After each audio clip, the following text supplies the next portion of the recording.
नमस्कार, मेरा नाम है डॉक्टर ओशन बंसल। मैंने ऑक्यूलोप्लास्टी में फ़ेलोशिप एल.वी. प्रसाद आई इंस्टीट्यूट हैदराबाद से करी है, जो देश का एक प्रसिद्ध माना हुआ आई इंस्टीट्यूट है। मैं आज आपको कुछ जानकारी देना चाहती हूँ about cosmetic procedures, Botox and fillers. तो ऑक्यूलोप्लास्टी एक ऐसी सुपर स्पेशलाइज्ड ब्रांच है जिसमें आई सर्जन की स्किल्स और एक प्लास्टिक सर्जन की आर्टिस्टिक अप्रोच को कंबाइन किया जाता है।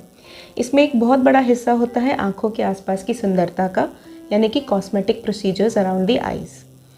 तो हम जब देखते हैं बढ़ती उम्र के साथ आँखों के आसपास क्या क्या चेंजेस आ सकते हैं, जैसे कि आँखों की पलकों का झुकना या लटकना, आँखों की पलकों का फूलना जिसे हम बैग्स बोलते हैं, आईलिड बैग्स, या आँखों के आसपास झुर्रियाँ आना या आँखों के नीचे गड्ढे आना।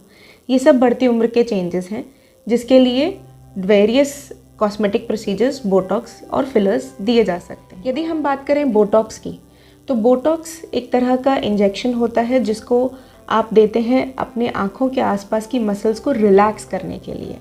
जो आँखों के पास झुर्रियाँ पड़ती हैं उम्र के साथ, वो इसलिए होती हैं कि आपके मसल्स तो अपने नॉर्मली एक्ट कर रहे हैं, लेकिन स्किन धीरे धीरे ढीली होने लगती है।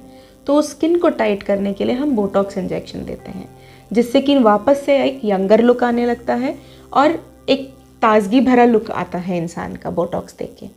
बोटॉक्स का असर यूजुअली इंजेक्शन देने के इमीडिएटली 1-2 घंटे समझ लीजिए या 1 दिन के अंदर आने लगता है। थोड़ा इंजेक्शन देने के बाद एक स्वेलिंग जैसी हो सकती है, पर वो 24 घंटे में अपने आप सबसाइड कर जाती है।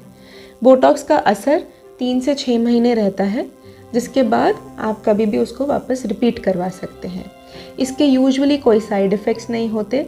इमीडिएट में हो सकता है कि थोड़ा सा पिगमेंटेशन, यानी कि रंग आपका स्किन का चेंज हो जाए, जैसे कि रेडनेस आ जाए, वो भी बहुत ही शॉर्ट टर्म या टेम्प्रेरी रहती है, प्रॉब्ली 24 घंटे या 48 घंटे के लिए। उसके बाद नॉर्मल स्किन अपीयरेंस आ जाती है। ये तो हुई बोटॉक्स की बात। अब हम बात करते हैं फिलर्स की। तो फिलर्स कहाँ दिए जाते हैं? जब लोगों के आंखों के नीचे गड्ढे होते हैं, उन गड्ढों को भरने के लिए फिलर इंजेक्शन दिया जाता है, जो कि हाइलुरोनिक एसिड जेल इंजेक्शन होता है। इससे इंसान का जो एक अपीयरेंस होता है, वो एक जैसे पहले गड्ढे वाला अपीयरेंस, वो नॉर्मल भरा हुआ अपीयरेंस आने लगता है। Apart from Botox and fillers, बाकी प्रॉब्लम्स जो होती हैं बढ़ती उम्र की, जैसे कि पलक की स्किन का ढीला हो जाना जिससे पलक लटक जाती है, या नीचे वाली पलक का फूल जाना जिसको हम बैग्स बोलते हैं, उसके लिए कॉस्मेटिक सर्जरीज करी जाती हैं जिनको हम ब्लेफरोप्लास्टी बोलते हैं। कई लोगों में ये आईब्रोज का भी झुकना होता है या लटक जाना होता है, जिसके लिए ब्राउ लिफ्ट सर्जरीज करी जाती हैं। तो ये तो हुई कॉस्मेटिक प्रोसीजर्स की बात। इसके अलावा भी बोटॉक्स के कई यूजेस होते हैं, जैसे कि जिन लोगों में ब्लेफरोस्पाज्म नाम की बीमारी होती है। ब्लेफरोस्पाज्म में इंसान की आंखें अपने आप बंद होने लगती हैं, जिसको फ्रीक्वेंट इनवॉलेंट्री ब्लिंकिंग बोलते हैं। चाहकर भी वो आँख खोल नहीं पाते हैं। इस बीमारी का कारण होता है बार बार मसल्स का हाइपर एक्टिव होना।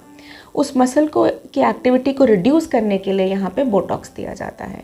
बोटॉक्स देने से इंसान की आँख नॉर्मल हो जाती है। 24 से 48 घंटे के अंदर जो फ्रीक्वेंट ब्लिंकिंग की कंप्लेंट है वो चली जाती है, और इसका असर भी 3 से 6 महीने रहता है।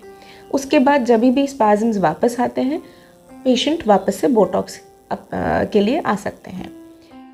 इसके अलावा ना सिर्फ ब्लेफरोस्पाज्म, हेमीफेशियल स्पाज्म में भी बोटॉक्स यूज़ किया जाता है।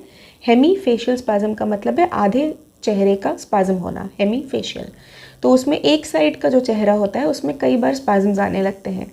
ये यूजुअली न्यूरोलॉजिकल प्रॉब्लम होती है, लेकिन उसका कोई परमानेंट इलाज ना होने की वजह से बोटॉक्स एक बेहतरीन उपाय है जिससे उन स्पाज्म्स को कंट्रोल किया जा सकता है। तो इसमें भी 3 से 6 महीने का असर रहता है बोटॉक्स का, जिसके बाद अगेन बोटॉक्स इंजेक्शन को रिपीट करना पड़ सकता है। तो उम्मीद है आप लोगों को इस वीडियो के द्वारा बोटॉक्स और फिलर्स एंड कॉस्मेटिक प्रोसीजर्स के बारे में कुछ जानकारी मिली होगी। धन्यवाद।